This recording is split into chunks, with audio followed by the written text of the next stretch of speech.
Hi everybody, it's Honest John again. Now, Bowe Bergdahl disappeared about 5 years ago and has been a prisoner of the Taliban ever since. Now he's free. He was swapped for 5 Taliban officials that we had at Gitmo. Now, there are a lot of questions about Bergdahl's disappearance. It appears that he abandoned his fellow soldiers, that he deserted.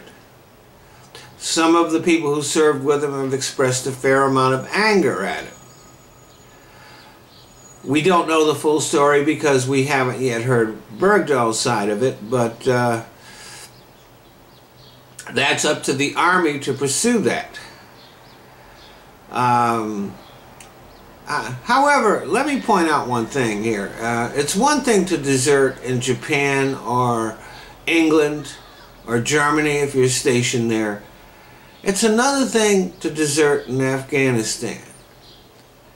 I think it's quite likely that Bergdahl may have been suffering some kind of mental illness, because deserting and walking off the base and just going for a walk in Afghanistan, that's fucking crazy. But regardless of the circumstances, he was an American soldier being held by the enemy, and it doesn't matter what the backstory is, we do everything we can to get our soldiers back, period. And all those people who are criticizing the Obama administration for doing that, that's the bottom line. Of course, most of the people who are criticizing the Obama administration for doing that will criticize the Obama administration no matter what they do. So I don't really care about anything they have to say. But there is a lot of controversy about the deal that was made. First of all, some people are upset because there were Taliban officials that were taken from Gitmo and swapped for Bergdahl.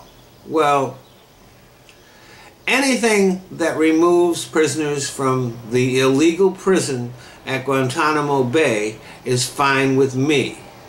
As a matter of fact, I would take every single prisoner that we have in there and swap all of them for one American soldier, just to close the prison.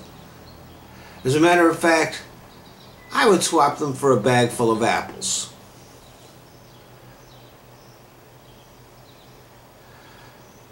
Second, there is the idea that we don't negotiate with terrorists. Well, the fact is, we don't negotiate with terrorists publicly.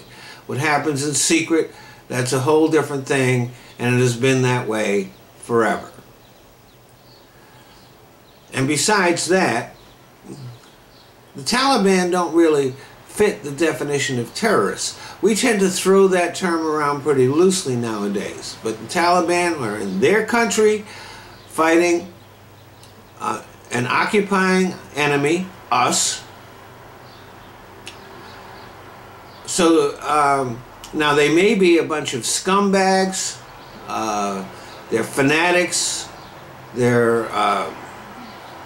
and they certainly use what we would call terrorist tactics, but they are not terrorists, they're insurgents.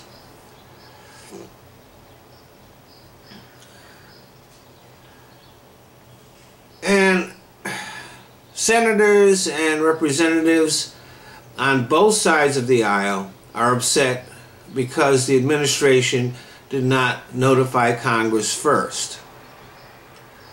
Well, our Congress leaks like a sieve, and if the opportunity to get an American soldier back had been derailed by some loose-lipped congressman, that would have really sucked. Our Congress, especially the Republicans in the House, can't be trusted. And the Congress is practically useless. So I think they were treated with the respect they deserve. If they want to get some respect, they should spend the next few years trying to earn it.